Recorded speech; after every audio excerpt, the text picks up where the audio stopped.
사도신경으로 신앙 고백 드리겠습니다.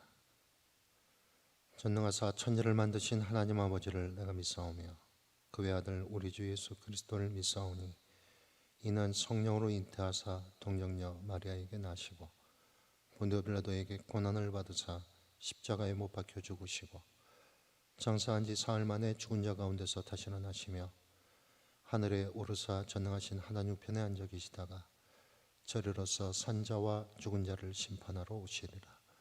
성령을 믿사오며 거룩한 공회와 성도가 서로 교통하는 것과 죄를 사하여 주시는 것과 몸이 다시 사는 것과 영원히 사는 것을 믿사옵나이다. 아멘. 찬송가 510장입니다.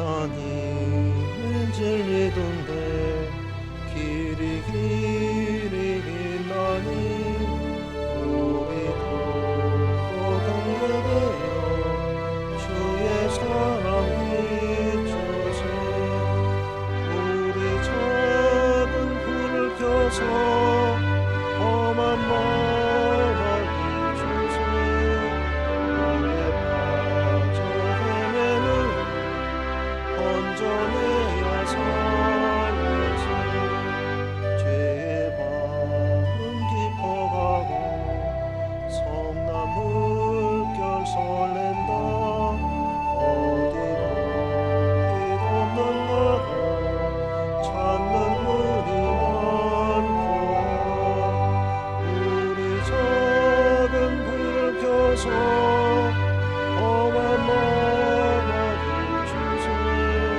물에 빠져 헤매는 건져내야 살려세 너의 등을 거두어라 거친 바다 비춰라 빛을 찾아 헤매는 생명선에 건너라 우리 작은 불을 켜서 험한 바다 비추세 물에 빠져 헤매는 건져내야 살리세.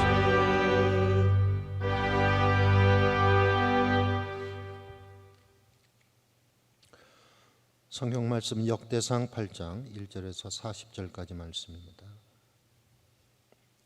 1절에서 40절까지 함께 봉독합니다. 1절부터 봉독하겠습니다. 베냐민이 낳은 자는 맏아들 벨라와 둘째 아스벨과 셋째 아하라와 넷째 노하와 다섯째 라바이며 벨라에게 아들들이 있으니 곧 앗달과 게라와 아비훗과 아비수아와 나만과 아호아와 게라와 스부반과 후람이라.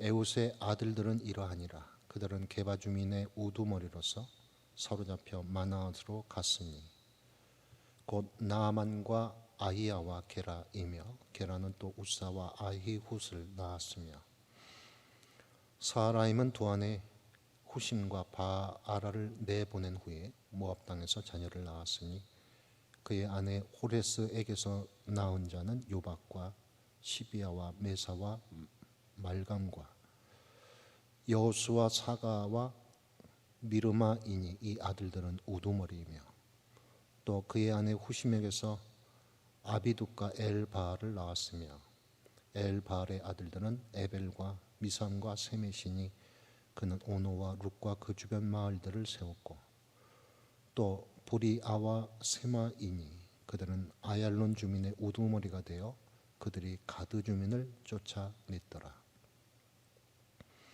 아이오와 사삭과 여레목과 스바데와 아랏과 에델과 미가엘과 이스바와 요한은 다 브리아의 아들들이요 스바데와 무슬란과 히스기와 헤벨과 이스무레와 이슬리아와 요밥은 다 엘바알의 아들들이요 야긴과 시그리와 삽디와 엘리에네와 실르데와 엘리엘과 아다야와 브라야와 시므랏은 다 시므이의 아들들이요 이스반과 에벨과 엘리엘과 압돈과 시그리와 하난과 하나냐와 엘람과 안도디아와 이브데아와 분우엘은 다 사삭의 아들들이요 삼스레와 스아랴와 아달랴와 야레시아와 엘리야와 시그리는 다 여로함의 아들들이니 그들은 다 가문의 우두머리이며 그들의 족보의 우두머리로서 예루살렘에 거주하였더라. 기본의 조상 여이엘은 기브온에 거주하였으니 그 아내의 이름은 마아가며 장자는 압돈이요 다음은 술과 기스와 바알과 나답과 그돌과 아이호와 세겔이며 미글롯은 시므아를 낳았으며 그들은 친족들과 더불어 마주하고 예루살렘에 거주하였더라.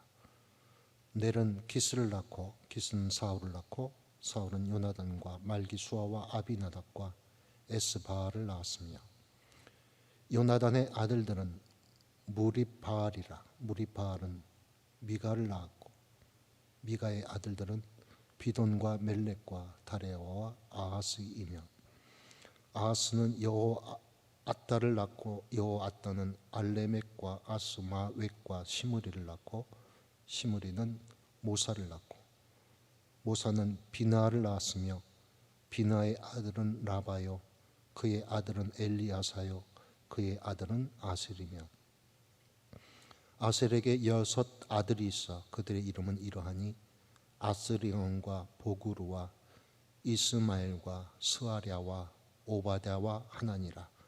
아셀의 모든 아들이 이러하며 그의 아우 에색의 아들은 이러하니 그의 맏아들은 울람이요 둘째는 여호수요 셋째는 엘리벨렛이며 울람의 아들은 다 용감한 장사여 활을 잘 쏘는 자라. 아들과 손자가 많아 모두 150명이었더라. 베냐민의 자손들은 이러하니라. 아멘.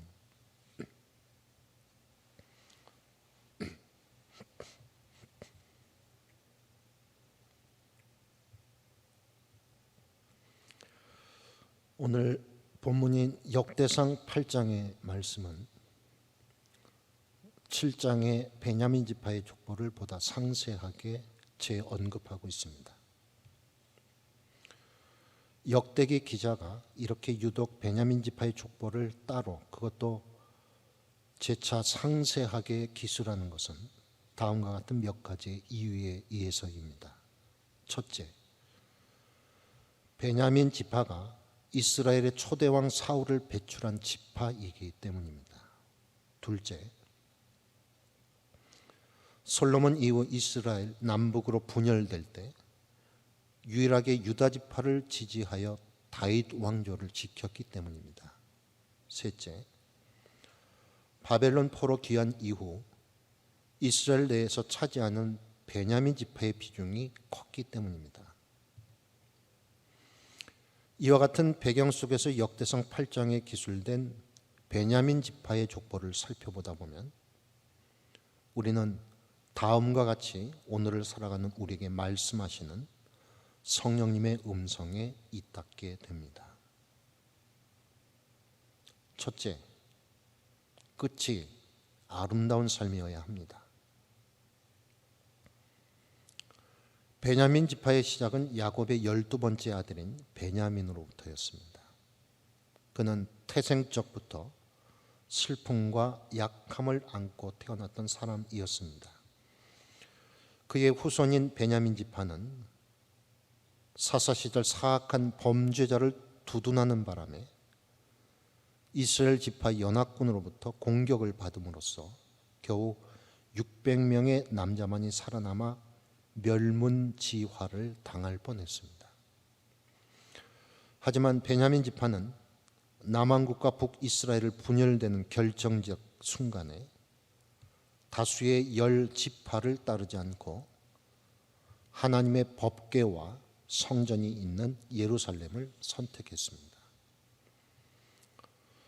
나아가 그들은 바벨론 포로에서 귀환할 때도 다른 지파들에 비해 월등히 많은 수가 귀환하여 이스라엘 재건에 기여했습니다. 그 결과 하나님께서는 시작이 가장 작았을 뿐만 아니라 중간에 심각한 오류를 범했었지만 하나님의 말씀 안에서 중심을 잡고자 했던 베냐민 지파를 보다 상세하게 기록해 하셨습니다. 그러므로 우리가 속한 가정을 비롯한 공동체가 혹 그 시작이 내세울 만한 것이 없고 빈약하다 할지라도 오늘 우리가 무엇을 바라고 어디에 서느냐에 따라 우리 뒷세대가 더 아름다울 수 있다는 것을 알게 됩니다. 그러기에 오늘 우리가 진리편에 선다는 것은 이후 우리 뒷세대를 위한 가장 큰 배려이고 고귀한 유산임을 깨닫게 됩니다. 둘째로, 신앙의 가문은 내 생각대로 세워가는 것이 아닙니다. 본문 8절 이하에 보면 사라임이라고 하는 독특한 인물이 나옵니다. 그는 두 아내 후심과 바라를 내보냈다고 했는데 이것은 두 아내와 이혼을 했다, 이것을 의미합니다. 두 아내와 이혼한 후에 사라임은 모압의 여인들과 더불어 많은 자녀를 낳습니다. 그 자녀들이 9절과 10절에 기록되어 있으며 그들은 모두 족장이 되었다라고 설명하고 있습니다. 그러나 그것으로 끝입니다. 성경은 더 이상의 언급을 금함으로써 그 자손들의 계보가 중요하지 않음을 반증하고 있습니다. 그러나 반면 11절로부터 28절 말씀을 보면 사라임이 쫓아낸 아내 중 하나인 후심의 아들들 가운데 엘바알의 가문의 계보를 상세하게 기록함으로써 하나님의 언약이, 관심이 누구를 향해 있는지를 보여주고 있습니다. 그러므로 하나님께서 우리에게 허락하시고 이루길 원하시는 믿음의 가문은 우리의 말초적 신경이나 세속적 가치에 의해 형성되는 것이 아니라 하나님의 말씀과 언약 위에서 세워져 간다는 것임을 깨닫게 됩니다. 셋째, 단점을 장점으로 승화해 가야 합니다. 베냐민 지파는 왼손잡이 사사 에훗, 이스라엘 초대 왕이라는 사울, 모르드게와 에스더라는 걸출한 인물을 배출했음에도 불구하고 많은 문제가 있던 지파였습니다. 최초 야곱이 베냐민을 축복할 때 사실 축복이라기보다는 마치 저주처럼 들린 말입니다만 최초로 야곱이 베냐민을 축복할 때 했던 말이 물어뜯는 일이라고 했습니다. 물어뜯는 일이, 그만큼 이 베냐민 지파는 과격함을 지니고 있는 사람들이었습니다. 우리가 사는 사회는 범위와 제한이라는 한계를 통해 안전과 안정을 추구합니다. 그런 면에서 볼 때 과격이라고 하는 것은 그 범위와 제한을 넘어서 격하게 반응하는 반사회적 행위입니다. 이런 과격함은 주의를 불안케 하며 더불어 살아가기에 불편하도록 만드는 요인이 됩니다. 그런데 베냐민 지파는 자신들의 성향 속에 깊이 내재되어 있던 이러한 과격함이라는 단점을 용감이라는 장점으로 승화시켜 갔습니다. 그 결과 민족 전체의 죽음이 예고되었던 부림의 날을 구원의 날이 되게 하는 통로가 되기도 했습니다. 이것을 기억하신 하나님께서는 베냐민 지파의 마지막을 기술하는 40절에 다 용감한 장사라는 말을 기록해 하셔서 베냐민 지파가 어떻게 자신들의 단점을 승화시켜 왔는지를 기념케 하셨습니다. 오늘 우리는 또 하루의 은혜로 주어진 날을 살아가게 됩니다.